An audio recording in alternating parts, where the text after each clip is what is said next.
I wanted to give you guys my reaction of Brian Baldinger going on 95.7 the game with the morning roast, Spontaneous Shasky, and really sparking this conversation that's got 49ers fans kind of in a frenzy over it because effectively what Baldy had said is that he would flip Brock for Sam.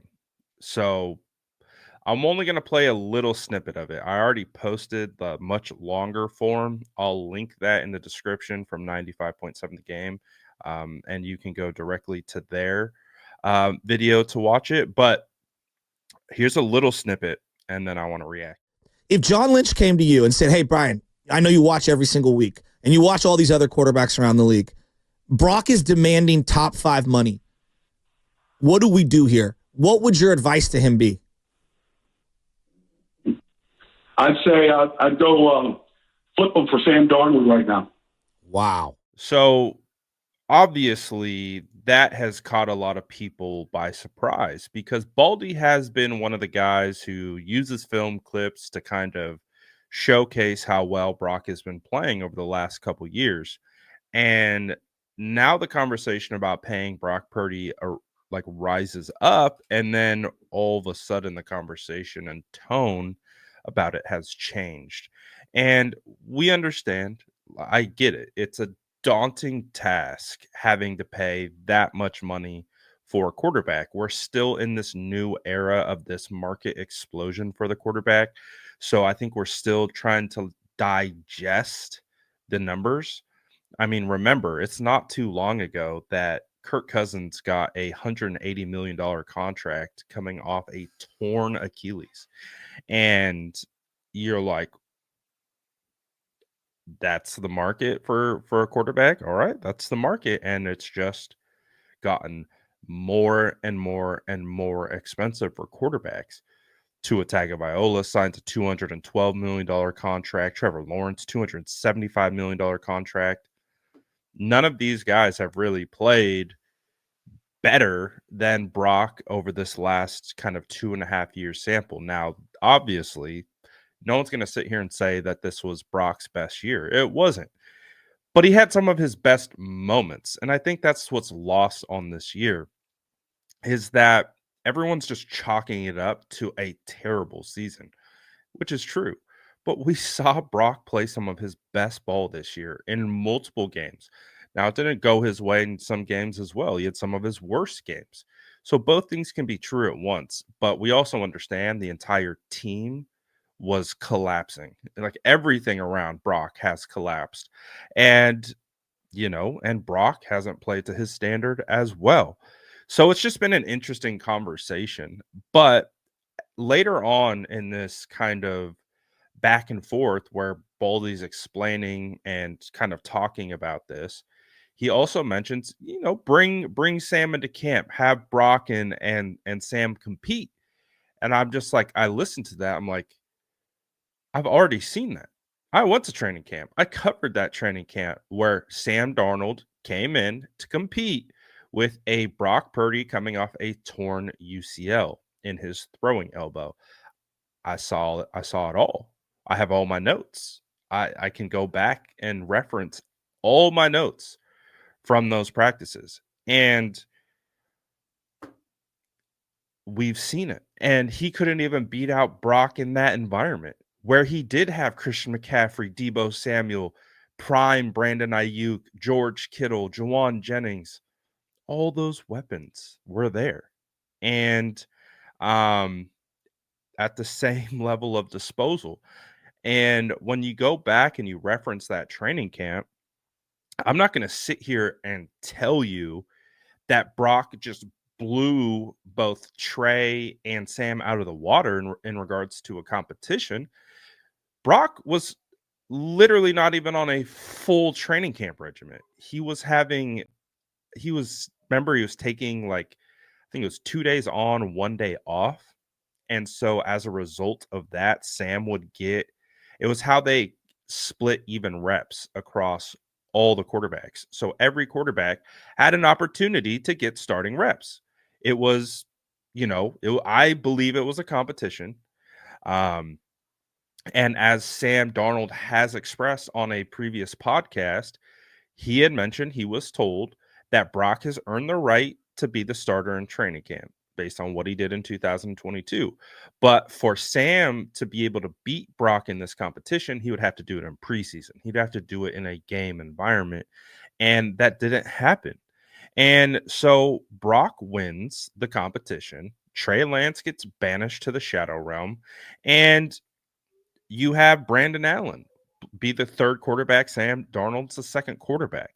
And when you continue to go back and you reference that training camp, one of the things that I always talked about was Brock clearly wasn't right at the beginning of training camp and was slowly improving, getting better. Remember, he was only 2.5 months removed from UCL surgery. So to be expected, he was not perfectly right at the start of training camp. And so, as you could see, it was a natural progression for Brock getting better, all of these things. And one of the things that I always talked about from that training camp was Brock was the only quarterback who consistently pushed the ball downfield.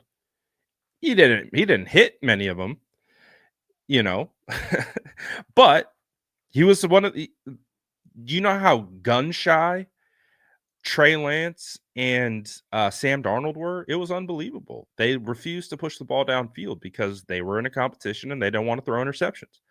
And that's how they practiced. And Brock didn't practice that way. Brock used practice to practice. He was trying to improve. He was trying to get better. He was trying to get his arm back.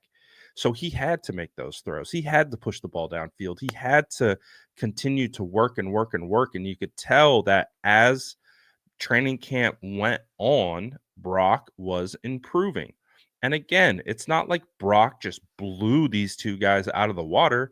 It was all pretty mediocre camp for the most part. But the main difference is that when it came to move the ball period or team periods, that's when the offense looked the best, is when Brock was in. There was a rhythm, there was pacing, the ball would move, he would get it into the playmaker's hands, and that was the difference. Yes, Sam Darnold is a good thrower. We've always talked about that. I've always said that since my draft evaluation of him. He might be one of the best throwers in the NFL right now, and that has never changed. My assessment of that has never changed. So you're always going to be able to see Sam Darnold make some insane throws because he has a phenomenal arm, and that has never been his issue when it comes to being a good quarterback. He is the physical embodiment of what people wish Brock Purdy was, but he doesn't have the same level of processing capabilities as Brock, which is why Brock played better within this offense, within the scheme.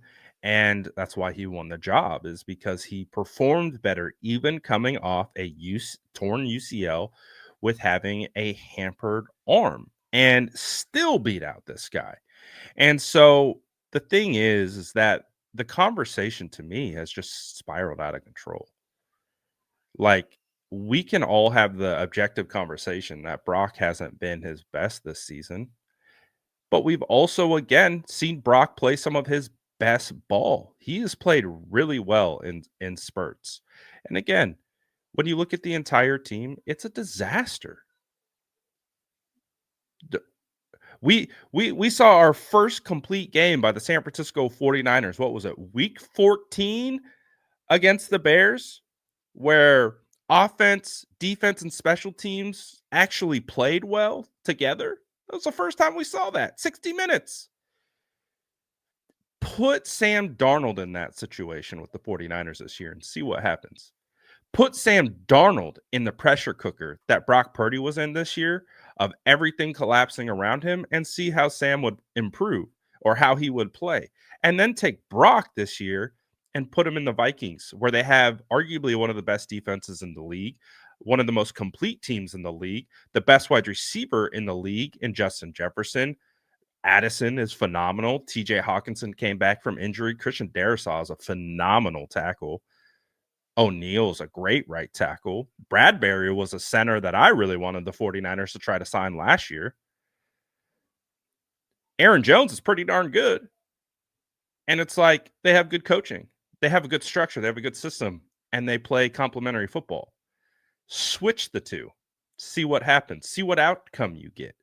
If we want to play the hypothetical game, switch that hypothetical. Put Brock with the Vikings, put Sam with the 49ers this year, and see what happens. Sam couldn't even beat the Rams. He couldn't beat Carson Wentz. We all saw that game. And guess what? Remember, the 49ers had their starters in the beginning portion of it. You had Deebo Samuel and Brandon Ayuk at your disposal. So that's why I think, again, this conversation is just spun out of control at this point. It's everyone trying to be right, everyone being a prisoner of the moment, everyone losing sight of body of work. Like that, when do we evaluate in a vacuum? You evaluate in a vacuum when you need to evaluate in a vacuum, but to get the true understanding, you evaluate body of work, and you evaluate circumstance, and you evaluate all of those things. They all take into account. And I'm just hearing a lot of analysis right now that doesn't do that. And that is just very, oh, well, Brock made a terrible throw in the final play of the game that lost the 49ers a chance to win the playoffs. Yeah, it was a terrible throw. He was pressing. He tried to get it to Jawan Jennings, who got bumped off his route. He threw it into double coverage. It wasn't a good decision. Probably should have checked it down. But he was pressing. Everything around him was failing. No one on offense was doing anything. And he wasn't having his, it was a rain game. Everyone was struggling. Matthew Stafford on the other side was also struggling. Matthew Stafford made one throw. And everyone's like, oh, see, this is the difference. This whole conversation about Brock and the payment and all of it is just, it's really warping people's perceptions. And it's kind of wild to see. So I'm going to sit back. I'm going to continue to evaluate how I always evaluate. That will never change about me. I always view football through this lens of a broader scope, a broader circumstance, and all of those things. And so it's been a very interesting situation to see nonetheless. So yeah, let me know what you guys think about that. Those are my thoughts on it. Let me know what you think in the comments below, and as always, make sure to like and subscribe for more updates.